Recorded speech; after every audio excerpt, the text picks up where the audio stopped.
Hello दोस्तों। मैं पुरुषोत्तम sir आपके अपने यूट्यूब चैनल पुरुषोत्तम मैथ्स एकेडमी पे स्वागत करते हैं। कैसे हैं आप सब? उम्मीद करते हैं कि आप लोग बहुत ही अच्छे होंगे। ठीक है, आज हम लोग स्टार्ट करने वाले हैं डिटरमिनेंट चैप्टर, जिसको बोलते हैं हिंदी में सारणी। ठीक है, क्लास 12। इसमें से हम लोग पहले मैट्रिक्स चैप्टर हम लोग ऑलरेडी खत्म कर चुके थे। ठीक है, मैट्रिक्स जो आप भी बोलते हैं उसको, हम लोग ऑलरेडी उसको खत्म कर चुके हैं। ठीक है, उसको कंप्लीट हम लोग पढ़ चुके हैं। ठीक है, तो आज स्टार्ट करने वाले हैं हम लोग डिटरमिनेंट्स, जिसको बोलते हैं हिंदी में सारणिक चैप्टर। ठीक है, तो स्टार्ट करने से पहले अगर आप इस चैनल पर नए होंगे तो आप इस चैनल को सब्सक्राइब जरूर कर दीजिएगा और अपने दोस्तों के पास शेयर जरूर कर दीजिएगा। ठीक है, चलिए तो स्टार्ट करते हैं। डिटरमिनेंट। ठीक है, डिटरमिनेंट क्या होता है? डिटरमिनेंट होता है, आपको देखो सबसे पहले डिटरमिनेंट एक संख्या को निरूपित करता है, एक नंबर को डिनोट करता है। ठीक है, यानी कि अगर आपको मालूम होगा कि एन कोटि का अगर मान चलो कि आयु है, ठीक है, इसको ए बोलते हैं, और यहाँ पर लिख दें ए आई जे। ये आप मैट्रिक्स में पढ़ चुके हैं। ठीक है, आयु में ए आई जे, ठीक है, का या को एक संख्या द्वारा एक संख्या द्वारा संबंधित करते हैं, संबंधित करते हैं। ठीक है, तो उसे क्या कहते हैं? तो वो क्या कहलाता है? आयु ए का सारणी कहलाएगा। आयु ए का सारणिक। ठीक है, तो ठीक है, तो उसे क्या कहते हैं, या तो उसे आप पूछ सकते हैं आयु ए का क्या कहलाएगा? सारणिक कहते हैं उसे। ठीक है, बहुत ही आसान चैप्टर है। ठीक है, आराम से आप इसको समझ सकते हैं, एकदम आसान भाषा से। ठीक है, चलिए देखो, अब यहाँ पे देखो एन कोटि लिखा है। इसका मतलब ये ध्यान में रखिएगा कि एन कोटि का यहाँ पे एक वर्ग आयु लिख लीजिएगा। ठीक है, क्योंकि आप वर्ग आयु का ही सिर्फ सारणिक निकलता है या डिटरमिनेंट निकलता है, और किसी भी आयु का नहीं निकलता है। इतना ध्यान रखिएगा, ये हाईलाइटेड पॉइंट ये आप याद रखिएगा। किसका निकलता है? तो वर्ग आयु होना चाहिए। ठीक है, चल अब यहाँ देखो, समझो कि जैसे मान लो कि ए यहाँ पे है, एग्जाम्पल समझ लीजिए। जैसे यहाँ पे हम कहते हैं एक सारणिक है, दो, सॉरी यहाँ पे आप है 2 3 4, ये 5 लिखा हुआ है। ठीक है ना, अब इसका एक सारणी का मान निकालना है, तो इसको हम लोग देखो कैसे रिप्रेजेंट करेंगे। इसी चीज को अगर हम इससे डिनोट करते हैं, ठीक है, इसको बोलते हैं डिटरमिनेंट ए या सारणिक ए, या इसी चीज को हम लोग डिटरमिनेंट ए इस तरह से, मतलब देखो इसका डिटरमिनेंट का first 3 letter D E T. ठीक है, या इसी को हम लोग डिटरमिनेंट ऑफ ए इसको भी बोलते हैं, डिटरमिनेंट ऑफ ए। तो इसी चीज को जो है मैट्रिक्स को, इसको क्या करें, एक सीधी लाइन के अंदर ही सारे नंबर को लिख देंगे, 2 3 4 5। तो इसको हम लोग क्या करेंगे, सारणिक आयु ए का सारणिक कहलाता है। ठीक है, इसको हम लोग क्या बोलेंगे, देखो ये जितने भी हैं इसको हम लोग बोलेंगे आयु ए का सारणिक। ठीक है, या आप इंग्लिश में बोल सकते हो determinant of matrix A, matrix A. ठीक है, समझ में आ गया? इसको अब देखो, ये जो वैल्यूज है, ये जो है, इसको एक नंबर से हम लोग इसको क्या कर देंगे, ज्ञात कर देंगे। इसको एक नंबर से शो कर देंगे। ठीक है, ज्ञात करेंगे तो वो जो नंबर होगा उसका क्या कहलाएगा, डिटरमिनेंट ए कहलाएगा, ए का सारणी का वैल्यू कहलाएगा। ठीक है, देखो कैसे निकालेंगे। तो सबसे पहले हम लोग ऑर्डर, मतलब फर्स्ट ऑर्डर का पढ़ेंगे, फिर सेकंड ऑर्डर का, फिर थर्ड ऑर्डर का। आपको 3 ऑर्डर तक ही पढ़ना है। ठीक है, तो आप देखो बोर्ड एग्जाम के पॉइंट ऑफ व्यू से, अब जैसे देखिए, अगर हम यहाँ पे सारणी का मान निकालते हैं, ठीक है, सारणी का मान,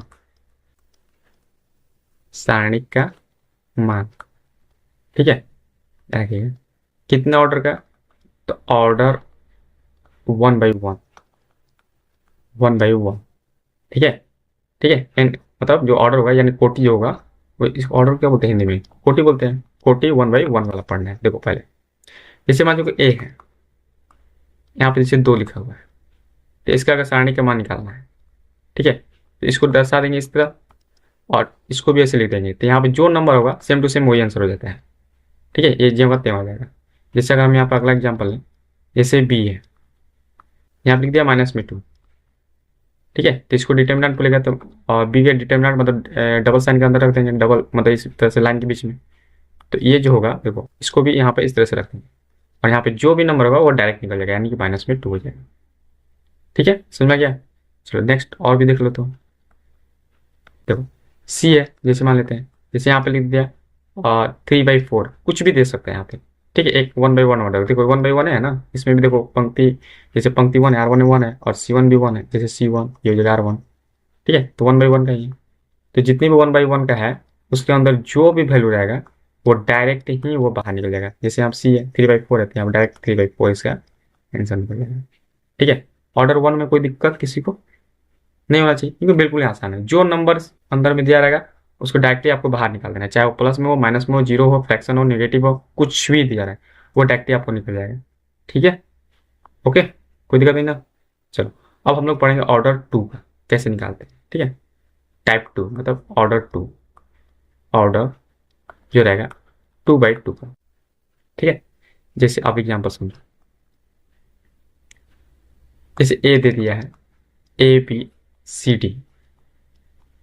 ठीक है, इसको हम लोग को निकालना है डिटरमिनेंट, तो फिर उसी तरह से दो लाइन के बीच में से रख देंगे इसको। ठीक है, ये डिटरमिनेंट का साइन है, ध्यान रखना, ये जो डबल लाइन कर रहे हैं इसको डिटरमिनेंट का साइन बोलते हैं, और ये जो इस तरह से लिखा हुआ है ये मैट्रिक्स का साइन है। ठीक है, आर्ग्यू का साइन। चलो इसको कैसे निकाला, तो ध्यान रखना है, इस डायगोनल को, ये डायगोनल यानी इस विकर्ण के अवयव को गुना कर लो तो क्या आएगा, A इंटू में D आएगा, और फिर इसको गुना कर लो क्या आएगा, B इंटू में C आएगा, और इन दोनों के बीच में माइनस साइन लगा देना है, जो आंसर आएगा वो यहाँ पर आंसर हो जाएगा। ठीक है, घटाने के बाद अब जैसे कोई एग्जाम्पल से नंबर से वाले तो समझ लो, जैसे A है, जैसे ठीक है 2 3 है, 4 यहाँ पे 5 है। ठीक है, तो अब यहाँ देखो, जैसे इसका डिटरमिनेंट पूछ रहे हैं हम, तो पहले साइन चेंज कर देना, ध्यान रखना 2 3 4 5। ठीक है, अब इसको क्या करो, तो इसको इससे मल्टीप्लाई करो, कितना होगा 5 दूनी 10, फिर इसको गुना करो, कितना होगा 4 3 12, दोनों को घटा देना है, कितना होगा 10 में से 12 गया तो माइनस में 2। समझ में आ गया। ठीक है, बहुत ही आसान है। देखो अगला देखो, अगर यहाँ पे लिख देते हैं B। ठीक है, और डायरेक्ट अगर आपको इस तरह से दिया रहेगा, जैसे यहाँ पे ही डबल लाइन इस तरह दे दिया, डिटरमिनेंट का साइन दे दिया, तो आपको डायरेक्ट यहाँ पे इस तरह से लिख सकते हैं। ठीक है, जैसे यहाँ पे लिख दिया हम 2 माइनस में 3 4 और यहाँ पे लिख देते हैं 6। ठीक है, तो आप डायरेक्ट इसको मल्टीप्लाई कर लो, कितना होगा 6 दूनी 12। अब इसको गुना करोगे तो 4 3 माइनस में 12 आएगा ना, तो माइनस में 12। आपको दोनों को क्या कर देना है, घटा देना है, सब्ट्रैक्ट कर देना है। तो अब यहाँ देखो माइनस माइनस क्या हो जाएगा प्लस, यानी 12 प्लस में 12 कितना हो जाएगा 24 24। ठीक है, टू ऑर्डर का बहुत ही आसान है, आराम से कर सकते हैं। ठीक है, बस कुछ नहीं करना है, डायगोनल वाले को मल्टीप्लाई करो फिर घटा दो। ठीक है, और भी क्वेश्चन देख लेते हैं। देखो जैसे आपको यहाँ पर लिख दिया कि 3 4 9 6, तो पहले आप इसको मल्टीप्लाई कर लो, कितना होगा 6 तिया 18, फिर इसको कर लो 9 चौके 36, 9 4 36, फिर इसको सपरेट करोगे तो कितना आएगा माइनस में 18, इसका आंसर हो जाएगा। ठीक है, चलो अगला। ठीक है, देख लेते हैं। अगला दिया है, जैसे मान लो यहाँ पे लिया दिया है कि अगर यहाँ पे इस तरह से दिया 2 4 माइनस 1 2, इसको गुना करो, तो पहले इसको गुना करना है, ध्यान रखना पहले इसी को गुना करना है, 2 दूनी के 4 2 जो 4, इसको गुना करोगे तो माइनस में 4 आएगा, एक हटाना है तो ये माइनस माइनस हो जाएगा, तो माइनस माइनस क्या हो जाएगा प्लस, यानी 4 4 8 इसका आंसर हो जाएगा। Clear, okay. चलिए नेक्स्ट क्वेश्चन आपके। ठीक है, समझ में आ गया ना, इतना तक में कोई दिक्कत नहीं होना चाहिए यहाँ तक में। ठीक है, चलो नेक्स्ट है, यहाँ पे एक्स है, और यहाँ पे एक्स प्लस 1, यहाँ पे एक्स माइनस 1, और यहाँ पे एक्स है, इसको सॉल्व करना है। पहले सेम उसी तरह से है, इसको इसको गुना कर लो, कितना आएगा एक्स स्क्वायर। ठीक है, माइनस, फिर इन दोनों को गुना कर लो, एक्स प्लस 1 और एक्स माइनस में 1। अब यहाँ देखो गुना करोगे तो यहाँ पे एक्स स्क्वायर आएगा, इसको देखो तो यहाँ पे देखो तो ए प्लस बी और ए माइनस बी दिख रहा है ना, यहाँ पे ए स्क्वायर माइनस में बी स्क्वायर हो जाएगा, 1 का स्क्वायर करें तो 1 ही आ जाएगा। ठीक है, फिर एक्स स्क्वायर, इस माइनस के साथ इसको अंदर मल्टीप्लाई करोगे तो माइनस में एक्स स्क्वायर हो जाएगा, ये माइनस माइनस प्लस 1 हो जाएगा, तो यहाँ से एक्स स्क्वायर कट गया, तो यहाँ कितना आएगा 1। ठीक है, कोई दिक्कत नहीं ना। चलो बहुत ही आसान है, आराम से इसको कर सकते हैं। ठीक है, ओके, कोई दिक्कत नहीं ना। चलो अब यहाँ पे और भी क्वेश्चंस ले लेते हैं, जैसे यहाँ पे देख लो। ठीक, कॉस थीटा माइनस में साइन थीटा। ठीक है, और यहाँ पर लिखा है साइन थीटा, और यहाँ पे लिखा है कॉस थीटा। तो जब इसको सॉल्व करेंगे तो उसी तरह से देखो, यहाँ पे इसको कॉस से कॉस को गुना करेंगे तो कॉस स्क्वायर थीटा हो जाएगा, होगा ना। आई साइन थीटा इंटू में माइनस में साइन थीटा था, माइनस में साइन थीटा होगा तो वो माइनस माइनस क्या हो जाएगा, प्लस में हो जाएगा साइन स्क्वायर थीटा। तो sine square theta plus cos square theta कितना हो जाएगा, 1। इसका आंसर हो जाएगा। ठीक है, इसका ये आंसर हो जाएगा। ओके, कोई दिक्कत नहीं ना। चलो और भी दे देते हैं, आपको पूरी तरह से आपको सीख लेना है, ठीक है ना, कोई दिक्कत नहीं होगा। ओके, चलो कुछ क्वेश्चंस, इंपॉर्टेंट क्वेश्चन ले लेते हैं जो कि आपको एग्जाम पॉइंट ऑफ व्यू से इंपॉर्टेंट है। जैसे एक्स स्क्वायर माइनस में एक्स प्लस में 1, ठीक है, और यहाँ पर दे दिया एक्स माइनस 1, यहाँ पर दे दिया एक्स प्लस में 1, और यहाँ पर दे दिया एक्स प्लस में 1। इसका वैल्यू पूछ, ठीक है। तो सबसे पहले इसको गुना कर लेंगे। तो इसको गुना करेंगे तो क्या होगा, देखो एक्स प्लस 1 ये जगह क्यों लिख रहे हैं अभी, और यहाँ पे एक्स स्क्वायर माइनस में एक्स प्लस में 1 इतने लिखोगे ना गुना के टर्म में। अब इसको गुना कर लो, माइनस में लिखोगे एक्स प्लस में 1 इंटू में एक्स माइनस में 1, ठीक है।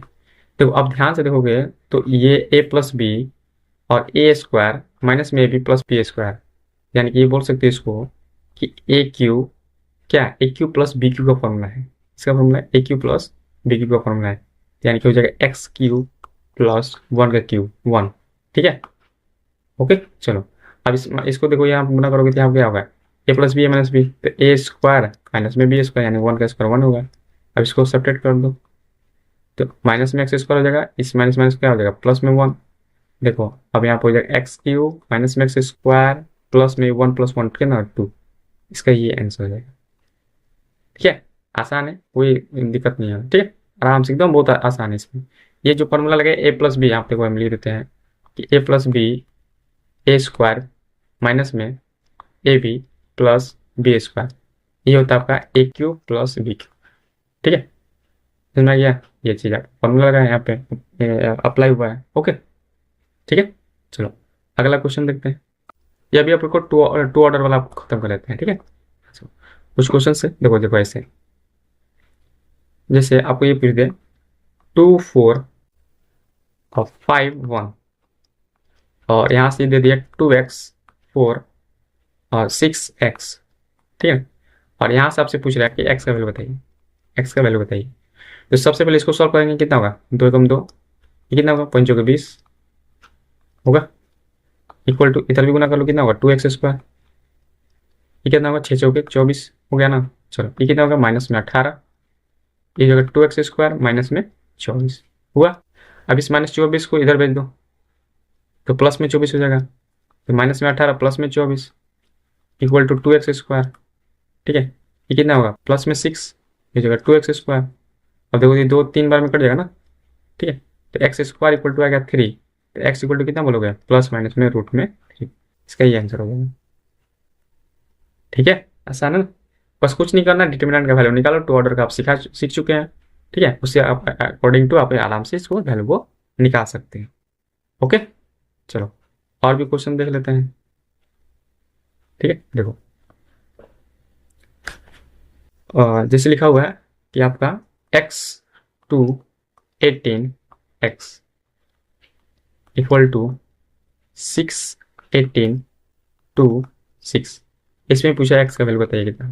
ठीक है, तो इसको भी उसी तरह से कर लेंगे, एक्स स्क्वायर हो जाएगा, ये 18 दूनी कितना हो जाएगा 36, ठीक है, और ये 36 ये भी हो जाएगा, और ये भी आपका 18 दूनी 36 हो जाएगा ना। चलो तो 36 से 36 का कैंसिल हो गया, 0 हो गया, तो एक्स स्क्वायर माइनस में 36 आया, तो एक्स स्क्वायर बराबर कितना हो गया 36 प्लस में आ गया, तो एक्स बराबर क्या होगा 36 का स्क्वायर रूट प्लस माइनस क्या हो जाएगा 6, इसका आंसर हो जाएगा। ठीक है, प्लस माइनस में 6 इसका आंसर हो जाएगा। ठीक है, ये आपके एग्जाम में पूछा भी क्वेश्चन है ये वाला, ठीक है, तो ध्यान में रखिएगा, आराम से, बहुत ही आसान है, ठीक है, आसानी से आप इसको निकाल सकते हो। ओके, ठीक है, ये भी टू ऑर्डर वाला पढ़ रहे हो। एक और क्वेश्चन देखो टू ऑर्डर में, देख लो, ठीक है, जो वेरीफाई करने के लिए प्रूफ करने के लिए देते हैं। जैसे कि अगर आपको कुछ तरह इस तरह से दे दें ए बराबर में, ठीक है, 1 2 4 और यहाँ पे दे दिया है 2, ठीक है, और आपसे प्रूफ करने के लिए दे दिया है 2a का डिटर्मिनेंट इक्वल टू होता है 4 डिटर्मिनेंट a।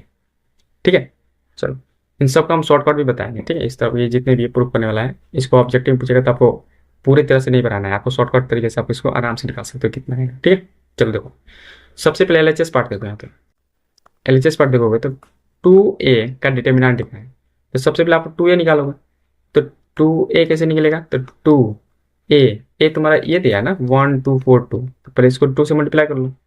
तो सारणी मैट्रिक्स में पड़े को सबसे साथ गुना होता है, 2 एकम 2 हो जाएगा, ये से गुना कर लो इससे सबके साथ।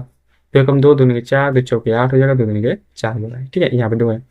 अब इसका करें इसका डिटर्मिनेंट जो 2 आएगा उसका डिटर्मिनेंट बताओ। तो डिटर्मिनेंट अब यहाँ पे इसको साइन को चेंज कर देंगे, 2 4 8 4 हो जाएगा। अब इसको गुना कर लो, 2 चौके कितना हो जाएगा 8, और ये कितना हो जाएगा 8 चौके 32, कितना होगा माइनस में 24 ना, 24 इसका आंसर हो जाएगा।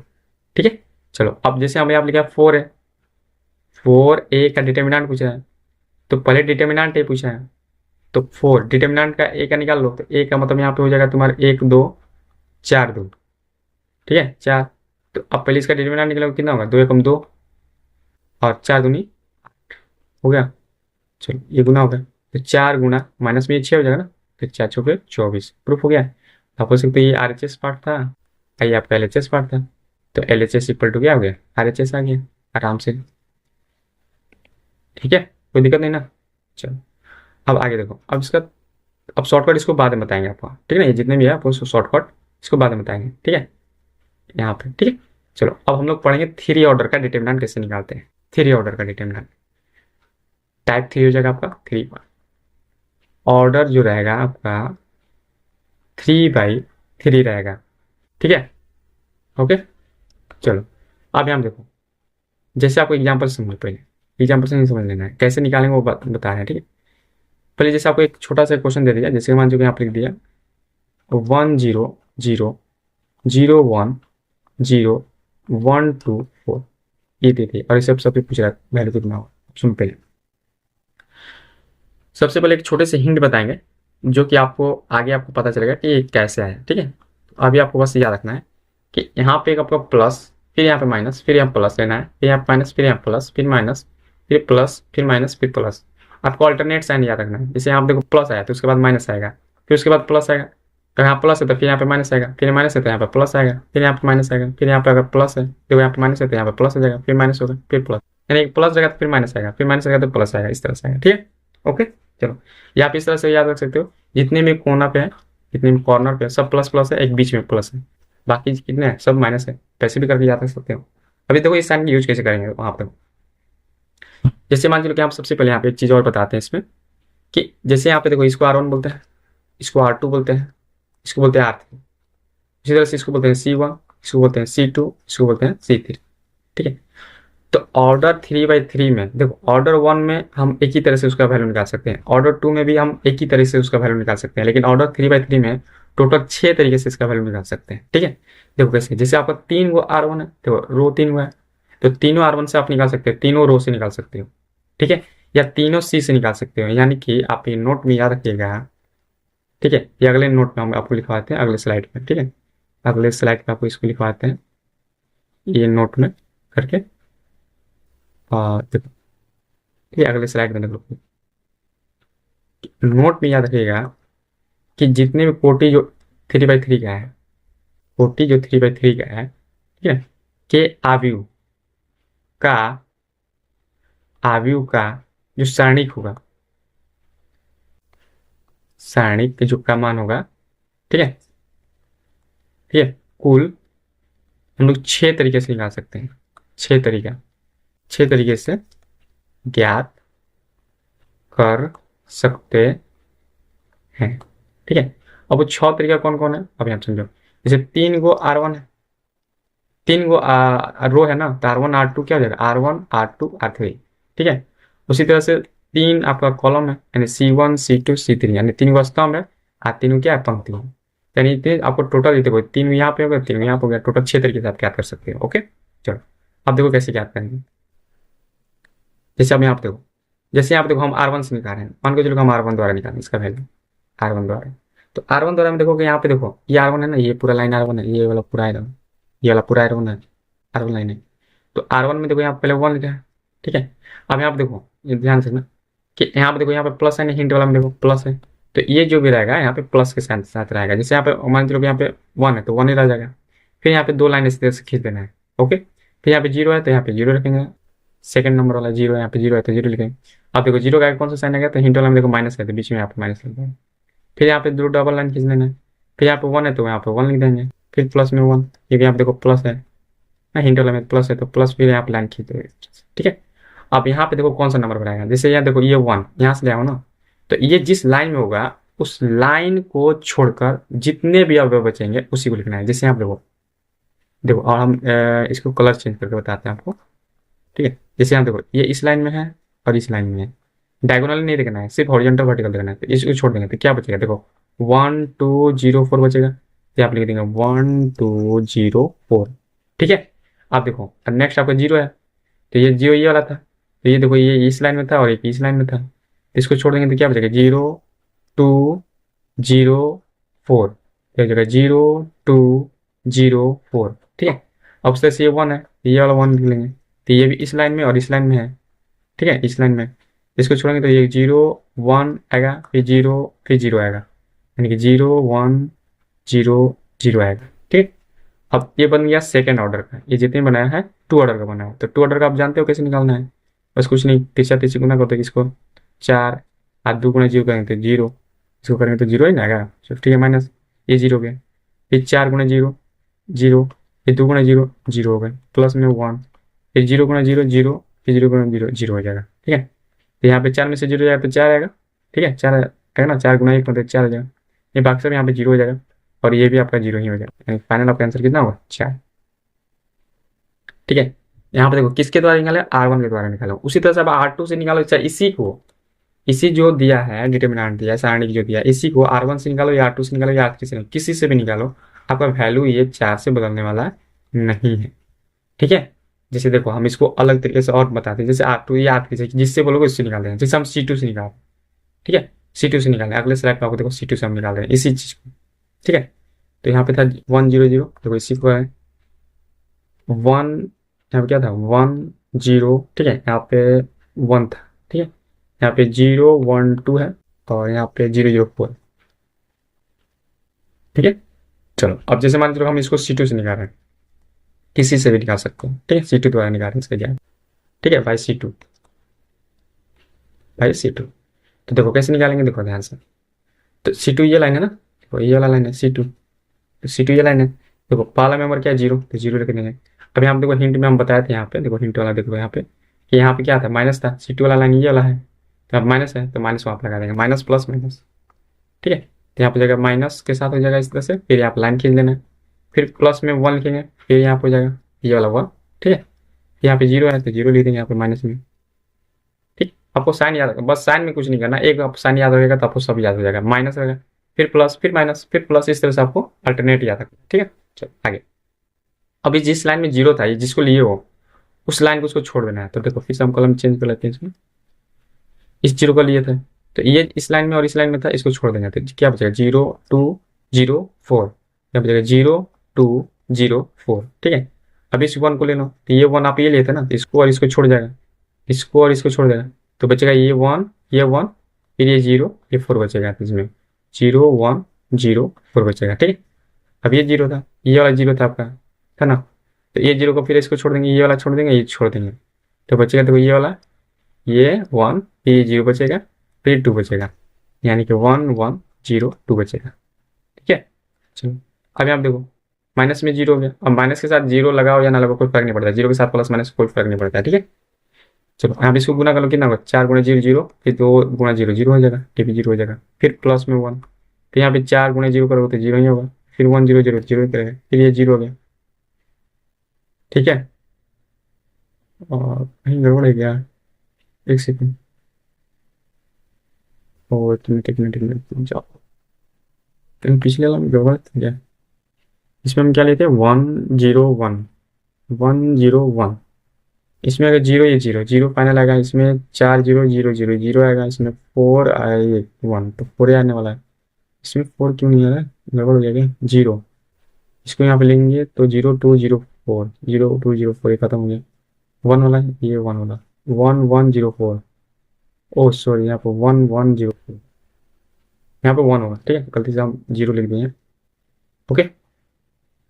एक सेकेंड, यहाँ पे आपका हुआ 1, यहाँ पे 1 आता, देखो देखो हम फिर से बता दें, यहाँ पे 101 था, तो 012 है और 004 है, तो आप इस 1 की बात लिखिए, तो ये 1 यहाँ पे कटेगा तो देखो 1 नहीं आया, 1104। ठीक है, चलो माई मिस्टेक, उसके लिए सॉरी। ठीक है, तो इसको मल्टीप्लाई कर दो 4 × 0 0। ठीक है, 4 × 1 कितना होगा, 4 होगा, 0 × 1 0 हो जाएगा। तो ये खत्म हो गया 0, ये होगा प्लस में 4, ये में 0, फाइनल होगा 4। यानी कि आंसर बदलने वाला नहीं है, कहने का मतलब है। ठीक है, अब 6 तरीके में से किसी भी तरीके से देखो, यहाँ पर भी 4 आया था और यहाँ पर भी देख लो कितना है, 4। तो वही चीज़ हम बताए हैं कि अगर आपका 3 कोटि का 3 रहता है, आप यू रहता है, तो उसका सारणिक टोटल 6 तरीके से निकाल सकते हो। R1 R2 R3 या C1 C2 C3 किसी से भी निकालोगे, उसका मान में कोई भी बदलाव नहीं होगा। ठीक है, समझ में आ गया? ओके, चलो और भी एग्जाम्पल ले लेते हैं। अब आपको 3x3 का बना सकता है आराम से। ठीक है, किसी भी। अब एक छोटे से एक नोट में और लिखवाते हैं इसमें कि आपको ये देखो पहला नोट है। ठीक है, दूसरा है कि जिस लाइन में, जिस रेखा में, या जिस रेखा का मतलब आप हो गया स्तंभ की बात करें या पंक्ति की बात करें। ठीक है, जिस पंक्ति या स्तंभ में जीरो की संख्या सबसे अधिक हो, जीरो की संख्या सबसे अधिक हो, उसी स्तंभ या पंक्ति से सारणिक का मान ज्ञात करें। सारणिक का मान ज्ञात करें। ठीक है, इससे ये होगा ना कि देखो सबसे अधिक, इससे ये होगा कि आप उसमें जिस संख्या में, जिस लाइन में, जिस पंक्ति या स्तंभ में सबसे ज्यादा जीरो होगा, उससे अगर निकालते हो तो उसमें क्या होता है कि आपका कैलकुलेशन बचेगा और आसानी से निकल जाएगा। ठीक है, ये नहीं कि आपको ये जरूरी है, नेसेसरी है। ठीक है, अगर जीरो जिस लाइन में होगा, जिस स्तंभ या पंक्ति में होगा, उससे अगर निकालते हो तो आसानी से जल्दी निकलेगा वैल्यू, क्योंकि जीरो के साथ मल्टीप्लाई करोगे तो जीरो ही होने वाला है, जीरो से गुना करोगे तो जीरो ही नहीं आएगा। ठीक है, तो वो लाइन आप उसको चीज को, उस टर्म को छोड़ सकते हो। ठीक है, जैसे इसी में देखो, जैसे इसमें देखो, हम फिर से उसी क्वेश्चन को फिर से मेंशन कर रहे हैं। यहाँ पे देखो, यहाँ पे क्या था, 1 था। ठीक है, यहाँ पे क्या था, 0 1 था। फिर यहाँ पे क्या था, 0 1 2, फिर यहाँ पे 0 0 4 है ना। तो देखो इस लाइन में 2 जीरो है, इस लाइन में भी 2 जीरो है, तो आप बाकी सब में एक हुआ है, इसमें एक हो। ठीक, तो आप देखोगे कि आप इस लाइन से C1 से निकालो या तो R3 से निकालो, C1 से निकालो या R3 से निकालो, क्योंकि उसमें 2 जीरो है, तो आराम से निकाल सकते हो। जैसे मान लो हम C1 से निकाल रहे हैं, C1 द्वारा निकाल रहे हैं, तो C1 द्वारा निकालें तो C1 के निकालेंगे तो इस 1 यहाँ पर आ जाएगा, फिर यहाँ पे इस तरह से होगा, और यहाँ पे जानते हो प्लस से होता है। ठीक है, इस तरह से। तो अब यहाँ पे देखो, अब बाकी ये सब जीरो है, देखो इस जीरो को लिखोगे इस तरह से लिखेंगे, यहाँ पे प्लस होता है, यहाँ पे माइनस आएगा आपकी बात। ठीक है, फिर यहाँ पे प्लस में जीरो आएगा। अब जीरो के अंदर यहाँ पे कुछ भी आए, अब जीरो से यहाँ गुना करेंगे तो जीरो ही फाइनल आने वाला है। उसी तरह से यहाँ पर भी जीरो के साथ कुछ भी आता है, यहाँ पे जीरो ही आने वाला है। इसलिए हम बोल रहे हैं कि जिस लाइन में अगर जीरो आता है तो उस लाइन से अगर निकालते हो तो सारणी के मान जल्दी निकलता है, बस टाइम आपको बचेगा, कैलकुलेशन आसान होगा। ठीक है, तो 1 वाला खाली निकाल देंगे, तो 1 वाला देखो इस जिस लाइन में उसको छोड़ देंगे, यहाँ पे ये 1 2 आ जाएगा, फिर 0 4 आ जाएगा, तो 1 2 0 4, फिर आराम से गुना करेंगे तो यहाँ पे 1, तो यहाँ पे 4 कम 4, 0 गुना 2 0 हो जाएगा, तो 1 गुना 4 कितना हुआ 4, इसका आंसर हो जाएगा। ठीक है, तो कहीं बदलाव हुआ, देखो हम C1 से भी निकाल दिए, R1 से भी निकाल दिए, C2 से भी निकाल दिए, आंसर 4 से बदलने वाला नहीं है। तो एक चीज, ये 2 पॉइंट आपको याद रखना है कि ठीक है, 3x3 कोटि का आप कुल कितने तरीके से आप सारणी का मान निकाल सकते हो, 6 तरीके से निकाल सकते हैं। और जिस रेखा मतलब जिस स्तंभ या पंक्ति में जीरो की संख्या सबसे अधिक होगा, उसी पंक्ति या स्तंभ से आपको सारणी का मान ज्ञात करना है, ताकि आप आसानी से ज्ञात कर सकते हैं। ठीक है, चलो और भी हम लोग निकाल लेते हैं। ठीक है, क्वेश्चन ले लेते हैं थ्री ऑर्डर बाई, जो आपको निकालना है, वैल्यू निकालना है। जैसे हमें 3 ले लें, 0 ले लें, 3 -1 0 -5, ये होगा -2 -1 इज 0। ठीक है, अब देखो इस लाइन में देखो, ये सबसे ज़्यादा जीरो है ना, इस लाइन में देखो, तो इस लाइन में यानी R2 वाला में, तो बाई R2 द्वारा निकालेंगे आसानी से, जल्दी निकालने के लिए। ठीक है, चलो अब R2 द्वारा निकालते हैं जीरो। अब देखो आप जानते हो कि प्लस होता है, यहाँ पे प्लस होता है, माइनस होता है, तो माइनस में जीरो होगा इस तरह से, फिर यहाँ पे प्लस में जीरो आएगा, फिर यहाँ पे माइनस, देखो यहाँ पे माइनस आएगा वो हिंट वाला से, और यहाँ पे ये एक माइनस है, इसका जो ओरिजिनल नंबर है वो आपने लिखना है। ठीक ना, ये माइनस है तो -1 लिख रहा हो, भले यहाँ माइनस माइनस यहाँ पे क्या हो जाएगा, +1 हो जाएगा। ठीक है, समझ में आ गया? चलो अब देखो जीरो का अंदर वाला ये नंबर लिखने की जरूरत ही नहीं है, क्योंकि ये जीरो ही आने वाला है, क्योंकि जीरो से बाहर है और जीरो से कुछ भी गुना नंबर कुछ भी अंदर है, उसको तो जीरो आंसर वाला होने वाला है ना। ठीक है, तो ये टर्म मतलब आपको छोड़ भी सकती है, यानी 0 0 होने वाला है, तो आप इसको टर्म को छोड़ भी सकते हो। ठीक है, चलो ये माइनस माइनस क्या होगा, +1।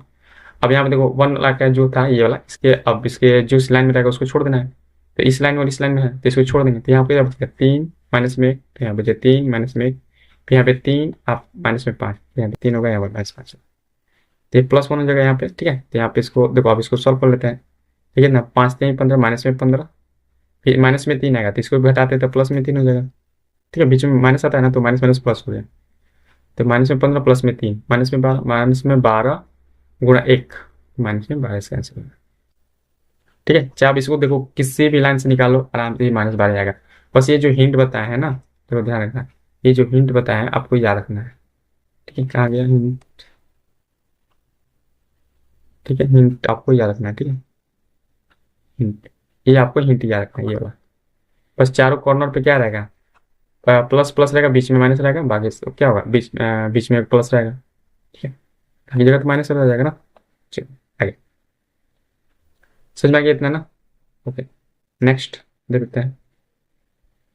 बहुत ही आसान है, आप आराम से निकाल सकते हो। ठीक है, चलो एक क्वेश्चन और कर लेते हैं। अच्छा, यहाँ पे एक चीज़ और, कि अगर मान के चलो कि ए है, एक यूनिट मैट्रिक्स है। ठीक है, जैसे 1 0 0 1 है, अगर इसका डिटर्मिनेंट पूछ लेते हैं, तो 1 0 0 1 है, होगा इस तरह से। आप साइन से करो तो इसको गुना करोगे तो कितना होगा 1, इसको गुना करोगे तो 0, 1 में से 0 का तो 1, यानी कि ध्यान रखिएगा ये आई है, ए कहो या इसको आई बोलो, आई ही ना बोलते हैं ना इसको। तो आई का डिटर्मिनेंट निकालोगे तो उसका वैल्यू कितना होता है, हमेशा 1 ही आता है, चाहे वो कितना भी ऑर्डर का क्यों ना हो। ठीक है, यहाँ पे आई टू मतलब 2 ऑर्डर करेगा, I3 बोलते 3 ऑर्डर करेगा, तो उसका हमेशा वैल्यू कितना आएगा, 1 ही आने वाला है। ठीक है, कोई दिक्कत नहीं ना। चलो आगे एक और क्वेश्चन लेते हैं। जैसे देखो I3 लेते हैं मान लीजिए, तो देखो यहाँ पे 1 0 0 हो गया, 0 1 0 हो गया, 0 0 1 हो गया। ठीक है, अब देखो इस लाइन में जैसे मान लीजिए पहला लाइन में ही आप 0, जैसे सभी लाइन में तो 2 0 होता है, किसी भी लाइन से निकालो कोई फर्क नहीं पड़ता है, तो R1 से ही निकाल लेते हैं। तो अगर R1 द्वारा निकालेंगे तो बस ये 1 वाला लिखेंगे, बाकी सब छोड़ देंगे, क्योंकि बाकी सब में 0 0 आने वाला है ना, तो छोड़ देंगे। ये 1 इस लाइन में है, तो इसको छोड़ देंगे, तो ये 1 0 आएगा, 1 0 0 1, इसको भी गुना करोगे तो 1 आएगा ना, यानी 1 × 1 मतलब 1 आ जाएगा। ठीक है, यानी कहने का मतलब है कि आई कितना भी ऑर्डर का रहेगा, उसका अगर डिटर्मिनेंट निकालो तो हमेशा कितना आएगा, 1 आएगा। ठीक है, अब एक छोटा सा और एक तरीका बता रहे हैं 3 ऑर्डर में। देखो जैसे अगर मान के चलो यहाँ पे ए दे दिए, आप 0 दे दिए, 0 दे दिए, यहाँ पे 0 B C दे दिए, 0 0, और यहाँ पर भी 0 रहेगा, यहाँ पे C दे दिए, और इसका अगर डिटर्मिनेंट पूछेगा। ठीक है, तो आप जैसे मान लो हम इसको एक शॉर्ट तरीका बताएंगे इसका, इसलिए हम इसको लिए हैं क्वेश्चन को। ठीक है, तो जैसे मान लो R1 द्वारा निकाल देते हैं। ठीक है, R1 द्वारा निकालते हैं, आप देखो R1 द्वारा निकालते हैं, क्योंकि हर लाइन में तो 2 2 है, सब जगह 0 है, तो ए को लिखेंगे, तो यहाँ पे ए लिखेंगे, प्लस में ही होगा, बाकी सब जगह तो 0 ही रहेगा, क्योंकि सब 0 0 है। तो अगर ए क्या लिखेंगे तो देखो ये वाला खत्म हो जाएगा, यहाँ पे क्या बचेगा, बी बचेगा 0, यहाँ पे 0, यहाँ पे सी होगा। तो अब यहाँ पे देखो इसको गुना करके तो यहाँ पे जाएगा बी सी, उसको जगह 0, यानी क्या आ जाएगा, ए बी सी आ जाएगा फाइनल, बी सी में से 0 तो बी सी आएगा, बी सी इंटू ए करोगे तो ए बी सी आ जाएगा। अब इसका शॉर्टकट देखो, अगर इसी का जगह पूछेगा तो कुछ नहीं, जब अगर विकर्ण आव्यूह रहता है, विकर्ण आव्यूह का मतलब होता है किसी विकर्ण में नंबर आएगा। ठीक है, बाकी जगह क्या रहेगा, 0 रहेगा, तो उसका अगर आप ये पूछेगा तो कुछ नहीं करना है, कि जितने भी विकर्ण में नंबर है ना उसी का आपस में गुना कर लो, यानी कि ए गुना बी गुना में सी, यानी कोई जगह आपका ए बी सी। समझ में आ गया। ठीक है, देखो अगर विकर्ण आव्यूह रहेगा तब उसके लिए केवल है, जैसे मान लो यहाँ पे दे दिए 2 दे दिए, यहाँ पे 0 0 दे दिए, यहाँ पे 0 3 0 0 0, यहाँ पे इसका वैल्यू पूछेगा, बस कुछ नहीं है, ये जो विकर्ण है इसको क्या करना है, आपस में गुना कर देना है, 2 गुना 3 गुना में 4, तो 4 3 12 12 दूनी 24, इसका आंसर होगा, चाहे आप निकाल के देखेंगे। ठीक है, समझ में आ गया। तो इस तरह का क्वेश्चन आप आसानी से बना सकते हो। ये 3x3 ऑर्डर का कोड का था। ओके, यहीं तक हम लोग क्लास को छोड़ते हैं, क्योंकि अगले क्लास में हम लोग अगला चीज को डिटर्मिनेंट का प्रॉपर्टी देखेंगे। ठीक है, या बहुत सारे क्वेश्चंस भी देख सकते हैं इसमें। ठीक है, यहाँ तक मैं आपको फर्स्ट ऑर्डर, सेकंड ऑर्डर और थर्ड ऑर्डर, 3 ऑर्डर का वैल्यू सरणी का मान निकालना सीख चुके हैं हम लोग। ठीक है, चलिए नेक्स्ट क्लास में हम लोग मिलते हैं। ओके, चलो थैंक यू।